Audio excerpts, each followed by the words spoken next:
నమస్కారం కే న్యూస్ కి స్వాగతం. హెడ్లైన్ చూద్దాం.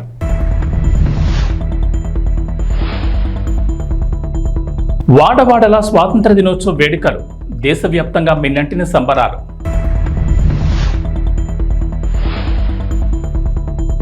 అర్హులైన రైతు రుణమాఫీ కాలేని వారికి గుడ్ న్యూస్ చెప్పిన సీఎం రేవంత్. అలాంటి వారికి కూడా రైతు రుణమాఫీ వర్తించేలా చర్యలు.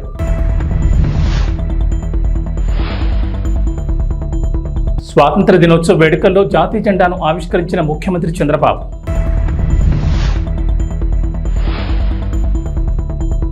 జగన్ ఆస్తుల కేసులో కీలక పరిణామం, విచారణ నుంచి తప్పుకున్న జస్టిస్ సంజయ్ కుమార్. 2 శతాబ్దాల పాటు ప్రజలను హింసిస్తూ పన్నుల భారం వేసి జాత్యహంకారంతో సాగిన బ్రిటిష్ పాలనకు ఆగస్టు 15, 1947లో ముగింపు పలికారు భారతీయులు. వారి దుర్మార్గపు పాలనకు వ్యతిరేకంగా చేపట్టిన ఉద్యమం స్వాతంత్ర పోరాటానికి దారితీసింది.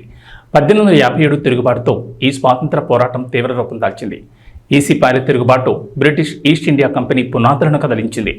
భారత పరిపాలనలో బ్రిటిష్ వారి అసమర్థతను ఇది బహిర్గతం చేసింది. అనేక మలుపులు తిరిగి చివరికి ఎన్నో ఉద్యమాలు, వేలాది మంది ప్రాణాలను బలిదానంతో దేశానికి స్వాతంత్రం సిద్ధించింది. నాటి ప్రధాని నెహ్రూ దార్శనికత ఫలితంగానే దేశం ఈ స్థాయిలో ఉందని తెలంగాణ సీఎం రేవంత్ రెడ్డి అన్నారు.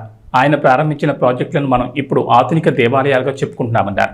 స్వాతంత్ర దినోత్సవం సందర్భంగా గోల్కొండ కోటపై సీఎం రేవంత్ జాతీయ జెండాను ఆవిష్కరించారు. అనంతరం పోలీస్ సిబ్బంది నుంచి గౌరవవందనం స్వీకరించారు. ఆ తర్వాత తెలంగాణ ప్రజలను ఉద్దేశించి మాట్లాడిన సీఎం రేవంత్, నెహ్రూ సంస్కరణల వల్లే దేశం సస్యశ్యామలంగా ఉందన్నారు. BHEL, IDPL, మిథాని వంటి పరిశ్రమలను నెహ్రూ స్థాపించి దేశ ఆర్థికాభివృద్ధికి పునాదులు వేశారని గుర్తు చేశారు. మాజీ ప్రధానులు లాల్ బహదూర్ శాస్త్రి, ఇందిరాగాంధీ వ్యవసాయంలో నూతన విప్లవాలు తీసుకొచ్చారని కొనియాడారు. కాంగ్రెస్ దేశానికి చేసిన సేవలకు ఇవి కొన్ని ఉదాహరణలే అని చెప్పుకొచ్చారు. ప్రపంచ చరిత్రలోని అహింసని ఆయుధంగా మలిచేసిన మహాసంగ్రామం మన దేశ స్వాతంత్ర పోరాటం అన్నారు. ఇటీవల తాను అమెరికా పర్యటనలో భాగంగా ప్రపంచ బ్యాంక్ అధ్యక్షుడితో సమావేశమైనట్లు వెల్లడించారు. తక్కువ వడ్డీకే రుణాలు ఇచ్చేందుకు ప్రపంచ బ్యాంక్ అంగీకరించిందని తెలిపారు. గత బీఆర్ఎస్ ప్రభుత్వం మాదిరిగా అధిక వడ్డీలకు అప్పులు తెచ్చి ప్రజలనెత్తిన భారం వేయిపోమని తెలిపారు.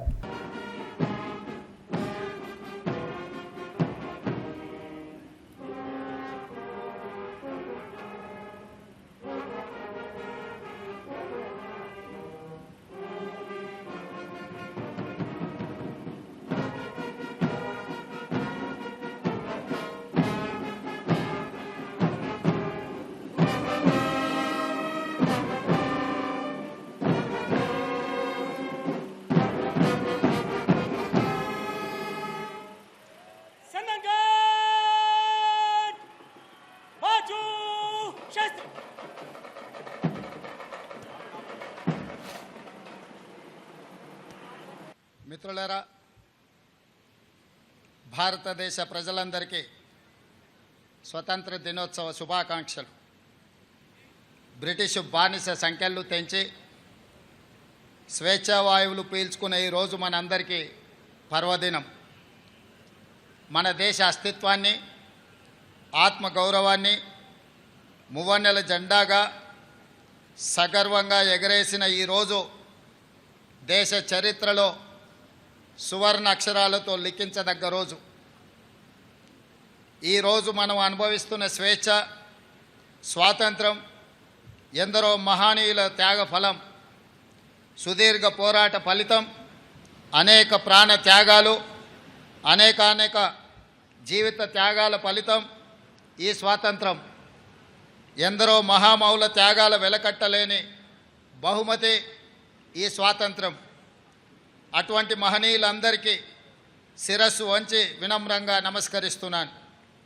వారి త్యాగాలను స్మరిస్తూ తెలంగాణ రాష్ట్ర ప్రజల తరఫున వారందరికీ కృతజ్ఞతలు తెలియజేస్తున్నాను. పోరాటం అంటే ఘర్షణ, యుద్ధం, హింస. కానీ ప్రపంచ చరిత్రలోనే ఆయుధం లేని యుద్ధాన్ని మన స్వతంత్ర పోరాటం, అహింసనే ఆయుధంగా మలిచి చేసిన మహాసంగ్రామం మన స్వతంత్ర సంగ్రామం. అహింస అనే ఆయుధంతో ఎంత గొప్ప విజయాన్ని సాధించవచ్చు అని రుజువు చేసి ప్రపంచానికి సరికొత్త యుద్ధ తంత్రాన్ని చూపించిన దేశం మనది. ఆ ఘనత, ఆ కీర్తి జాతిపిత మహాత్మా గాంధీకి దక్కుతుంది.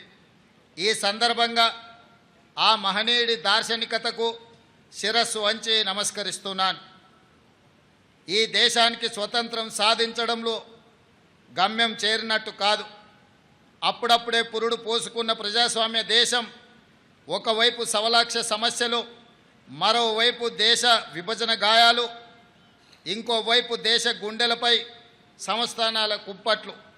ఈ పరిస్థితిలో ప్రజాస్వామ్య దేశంగా భారత్ నిలదొక్కుకోవడానికి బలమైన పునాదులు వేసి ఆధునిక భారతావనిగా అవతరించడానికి అవసరమైన ప్రణాళికలు రచించి కార్యాచరణ ప్రకటించి సగర్వంగా సమున్నతంగా ఈ దేశాన్ని నిలబెట్టాల్సిన బృహత్తర బాధ్యత నాటి కాంగ్రెస్ పార్టీ నాయకత్వ భుజాలపై ఉండింది.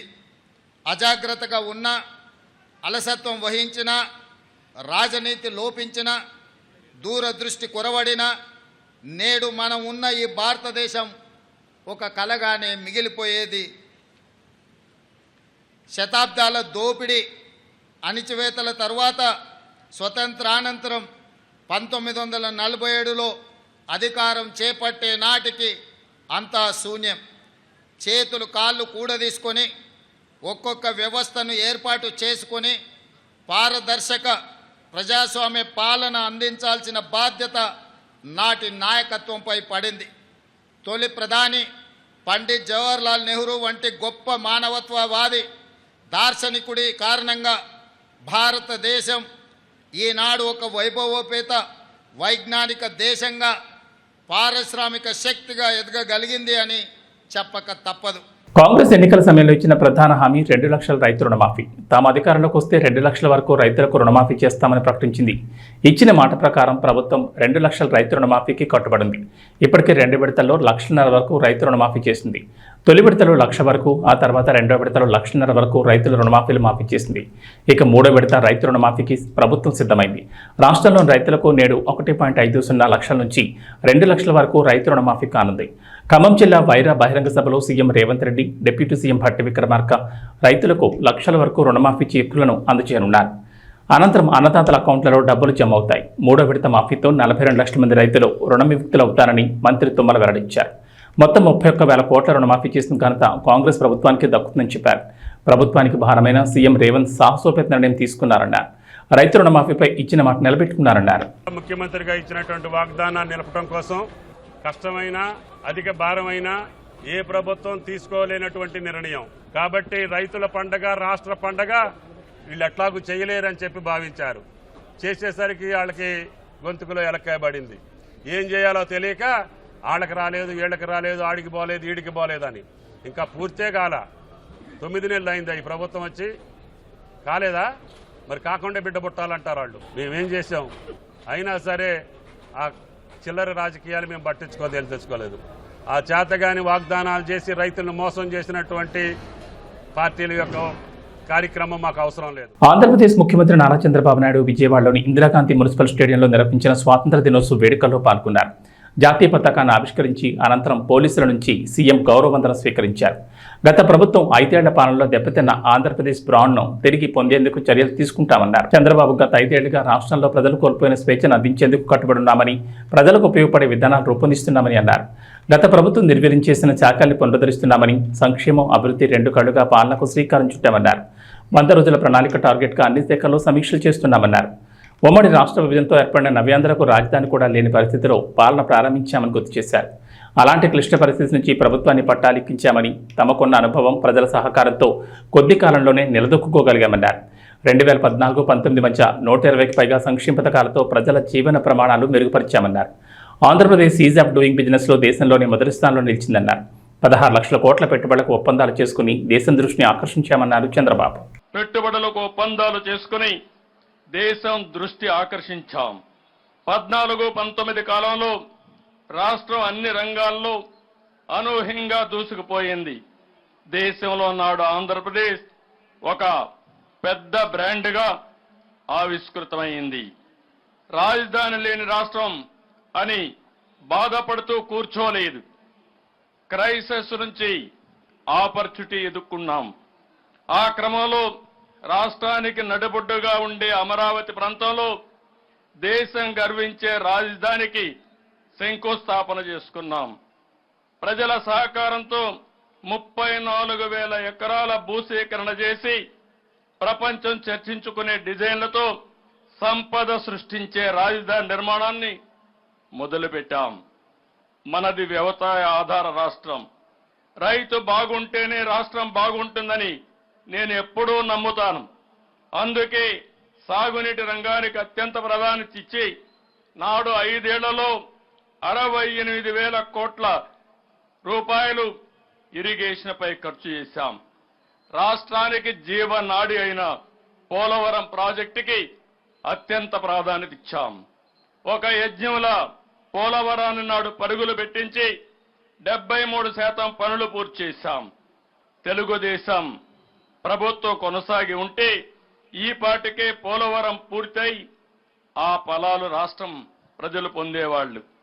120కి పైగా సంక్షేమ పథకాలు, అభివృద్ధి పథకాలు, శాంతి భద్రతలు, అందరికీ ఉపాధి, పెట్టుబడులు, ఉద్యోగ అవకాశాలతో రాష్ట్రం దూసుకుపోతున్న క్రమంలో 2019లో వచ్చిన ఎన్నికల ఫలితాలు రాష్ట్రాన్ని చీకటిమయం చేశాయి. ఏపీ మాజీ ముఖ్యమంత్రి వైఎస్ జగన్ ఆస్తుల కేసుల విచారణలో కీలక పరిణామం జరిగింది. జగన్ ఆస్తుల కేసులో ప్రమేయం ఉన్న భారతీ సిమెంట్ కార్పొరేషన్, జగతి పబ్లికేషన్స్, విజయసాయిరెడ్డిలకు వ్యతిరేకంగా ఈడీ దాఖలు చేసిన కేసు విచారణ నుంచి జస్టిస్ సంజయ్ కుమార్ తప్పుకున్నారు. గతంలో తెలంగాణ హైకోర్టు జగన్ ఆస్తుల కేసులకు సంబంధించి నమోదైన సిబిఐ కేసుల్లో తీర్పు వెలువడిన తర్వాతే ఈడీ కేసుల్లో తీర్పునివ్వాలని ఆదేశించింది. సిబిఐ ఈడీ కేసులను విడివిడిగా లేదా సమాంతరంగా విచారించిన ఆ పద్ధతిని అనుసరించాలని తెలిపింది. గత ఏడాది మే నెలలో హైకోర్టు తీర్పును ఈడీ సుప్రీంకోర్టులో సవాల్ చేసింది. బుధవారం ఈడీ పిటిషన్లపై సుప్రీంకోర్టులో విచారణ జరగా జస్టిస్ సంజీవ్ ఖన్నా, జస్టిస్ సంజయ్ కుమార్లతో కూడిన ద్విసభ్య ధర్మాసనం ముందుకొచ్చింది. అయితే కేసు ప్రారంభమైన వెంటనే తాను విచారణ నుంచి తప్పుకుంటున్నానని జస్టిస్ సంజయ్ కుమార్ తెలిపారు. ఇరుపక్షాల లాయర్లు వాదనలు వినిపించేందుకు సిద్ధమవగా జస్టిస్ సంజీవ్ కుమార్ లేని ధర్మాసనం ముందు పిటిషన్ను లిస్ట్ చేయనున్నట్లు జస్టిస్ సంజీవ్ ఖన్నా వెల్లడించారు. సెప్టెంబర్ 2 నుంచి మొదలయ్యే వారంలో సీజీఐ ఆదేశాల మేరకు మరో ధర్మాసనం ముందు లిస్ట్ చేయాలని ఆదేశించారు. లోయోలా అకాడమీలో జరిగిన 78 స్వాతంత్ర వేడుకలకు ముఖ్య అతిథిగా మల్కాజ్గిరి పార్లమెంట్ సభ్యుడు ఈటెల రాజేందర్ హాజరయ్యారు. ఈటెల రాజేందర్ జెండా ఎగురవేసిన అనంతరం ఆయన మాట్లాడుతూ డాక్టర్లు, ఇంజనీర్లు అవుదామనే లక్ష్యంతో కాకుండా చదువుకున్న యువత కూడా రాజకీయాలకు వస్తే అవినీతి తగ్గి దేశం మరింత ముందుకు పోయే అవకాశం ఉందన్నారు. కాలేజ్ ఎన్సీసీ విద్యార్థులు పరేడ్ నిర్వహించారు. ఈ పరేడ్ పలువురిని ఆకర్షించింది. ఈ కార్యక్రమానికి వీక్షకులు పెద్ద ఎత్తున హాజరయ్యారు. ఎంప్లాయీస్కి అందరికీ 78వ స్వతంత్ర వేడుకల సందర్భంగా మీ అందరికీ శుభాకాంక్షలు. నేను మీ కళ్ళ ముందు 34 సంవత్సరాలుగా ఎదిగిన వాడిని. నేను బయటి వాళ్ళకు కొత్త కావచ్చు కానీ అల్వాల్ వాసులకు మాత్రం నేను పాతవాడిని.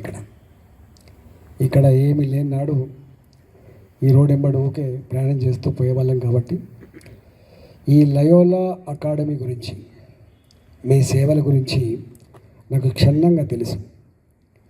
ఎన్ని వేల మందికి గొప్ప సంస్కృతిని, విద్యను, జ్ఞానాన్ని అందించిందో నేను కళ్ళారా చూసినవాడిని. కాబట్టి నేను మీ అందరికీ మళ్ళొకసారి విజ్ఞప్తి చేస్తున్నాను, ఈ పరంపర, ఈ సాంప్రదాయం, ఈ కల్చర్ మరింత గొప్పగా ఎదగాలని చెప్పి మనస్ఫూర్తిగా కోరుకుంటున్నాను. నేను మీకు తెలుసు, ఇవాళ మనం జరుపుకుంటున్నటువంటి ఇండిపెండెన్స్ డే ఇదేదో పండుగ మాత్రమే కాదు. దీని వెనుక అనేక విషాదాలు ఉన్నాయి, త్యాగాలు ఉన్నాయి. నాకు తెలిసి స్వతంత్రం కోసం జరిగినటువంటి ఉద్యమాలలో ఎక్కువ కాలం ఉద్యమాలు జరిగినటువంటి చరిత్ర భారతదేశానికి మాత్రమే ఉంది. మొఘలాయుల కాలం నుంచి మొదలుపెట్టి బ్రిటిషర్స్ వరకు వందల సంవత్సరాల కాలం పాటు మాకు స్వతంత్రం కావాలి, మేము పరిపాలించుకున్నటువంటి సత్తా రావాలని చెప్పి ఎన్ని 100,000 మంది తమ అమూల్యమైన ప్రాణాలను ఈ దేశ విముక్తి కోసం దారబోసిండ్రో అవన్నీ ఇవాళ మరణం వేసుకొని అక్కడ ఉన్నది. లక్షలాది మంది జైళ్ళల్లో మగ్గి చివరికి బయటికి రాక శవాలుగా మారిపోయినటువంటి సందర్భాన్ని మనం చూసినాం.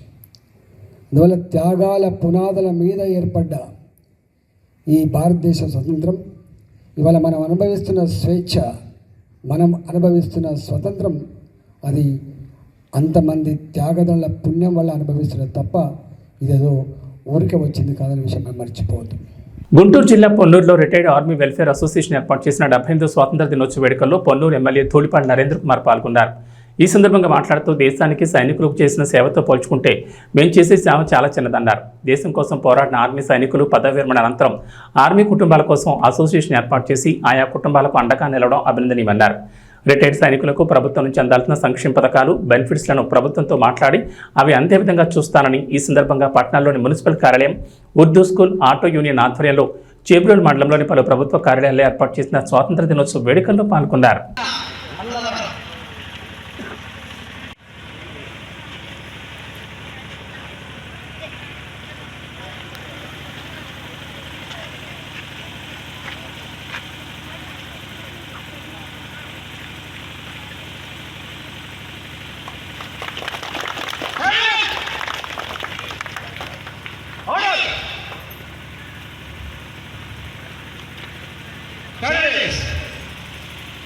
చాలా ర్యాలీ కూడా ఉంది.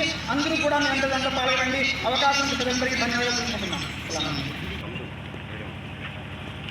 78వ స్వాతంత్ర దినోత్సవ సందర్భంగా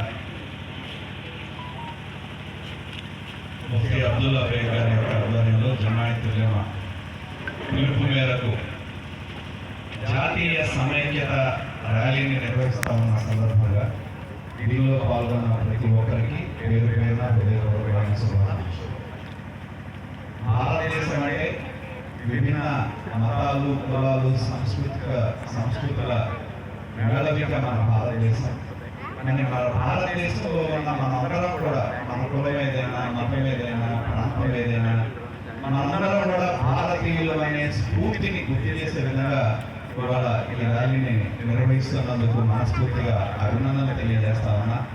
దేశం ఒకటే, జాతి ఒకటే, మనందరం కూడా భారతీయులు అనే స్ఫూర్తిని ప్రజల్లోకి తీసుకువెళ్లే విధంగా ఇవాళ ఈ కార్యక్రమాన్ని నిర్వహిస్తున్నందుకు వారికి మనస్ఫూర్తిగా అభినందనలు తెలియజేస్తూ, అదేవిధంగా ఇక్కడికి వచ్చినప్పుడు మరి ఈ పాఠశాలను చూస్తే చాలా ఆనందంగా కూడా ఉంది.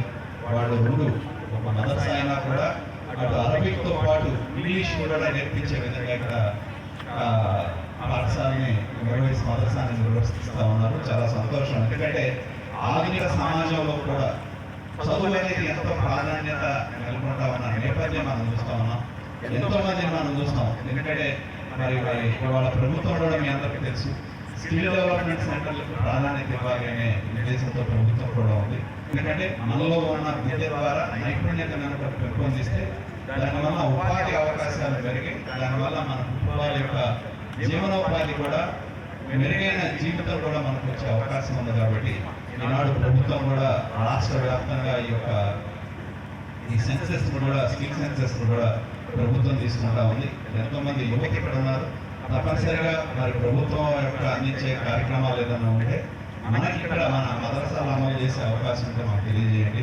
తప్పనిసరిగా మా వంతు సహకారం మీకు ఉంటుంది. ఎందుకంటే స్కిల్ డెవలప్మెంట్ సెంటర్లు కావచ్చు, ఇతరత్ర ప్రభుత్వం నుండి ఏ సహకారం కావాలన్నా కూడా మేము ప్రభుత్వ పరంగా గతంలో మాకు మదర్సాల్లో ఉన్న స్కూల్స్కి గతంలో ప్రభుత్వ పరంగా సహాయం ఉండేది. మరి ఇప్పుడు లేదో నాకు తెలియదు. కానీ మరి అటువంటి ఏదైనా ఉంటే ప్రభుత్వ పరంగా మీకు సహకారం కావాలంటే మాకు తెలియజేస్తే తప్పనిసరిగా మా వంతు సహకారాన్ని అందజేస్తాం. ఎందుకంటే ఎవరికైనా విద్య అనేది ఇవాళ ప్రతి ఒక్క వ్యక్తికి అవసరం. ప్రతి ఒక్క విద్య ద్వారా ఉపాధి కలిగితే ఆ కుటుంబం ఎదుగుదల సాధిస్తుంది.